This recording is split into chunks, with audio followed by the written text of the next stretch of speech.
Voter হতে NID কার্ডের জন্য ছবি তুলতেছেন তারেক রহমান। দৃশ্যটি আমার কাছে অসম্ভব ভালো লেগেছে। তিনি বাংলাদেশের প্রেক্ষাপটে এই মুহূর্তে সবচেয়ে বড় নেতা।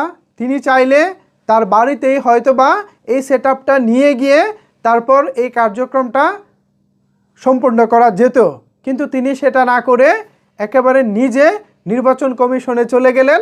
নির্বাচন কমিশনের অফিসে বসে ভোটার তথ্য হালনাগাদ নিজেরটা করতেছেন। এটা আসলেই আমাদের জন্য একটা নতুন দৃষ্টান্ত, এটা আসলে আমাদের জন্য একটা নতুন ভালো লাগার বিষয়। তারেক রহমান গতানুগতিক ধারা থেকে বের হয়ে যেভাবে আমাদেরকে তিনি তার কার্যক্রমে নতুনত্ব দেখাচ্ছেন, আশা করি তিনি আগামীর বাংলাদেশে, আগামী নতুন দিনের বাংলাদেশকে গড়তে তিনি নতুনত্ব দিয়ে তার মতো করে চেষ্টা করে যাবেন। আমরা তরুণ যারা আছি, আমরা যারা আগামীর বাংলাদেশকে নতুনভাবে চিন্তা ভাবনা করতেছি, আশা করি সেই অগ্রযাত্রায় আমাদের খুব ভালোভাবেই সহায়ক হবেন জনাব তারেক রহমান এবং বিএনপি। তিনি তার দলটাকেও দারুণভাবে পরিচালনা করবেন বলে আশা রাখছি।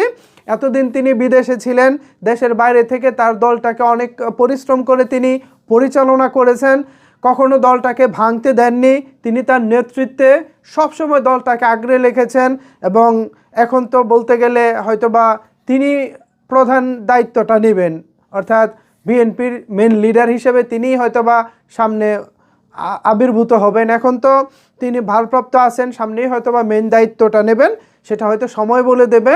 তবে আপাতত তারেক রহমান গত 25শে ডিসেম্বর দেশে ফিরেছেন, তারপর থেকেই তিনি বিভিন্ন কাজগুলো করে যাচ্ছেন, ব্যস্ততম সময় পার করতেছেন বলা চলে। তারই ধারাবাহিকতা আজকে তারেক রহমান ভোটার তালিকা সম্পন্ন করার জন্য নিজের এনআইডি কার্ডের জন্য ছবি তুলতেছেন তিনি। বিষয়টা আমার কাছে ভালো লেগেছে। এখন এই বিষয়ে আপনাদের মতামত কি জানাতে পারেন নিচের কমেন্টস বক্সে।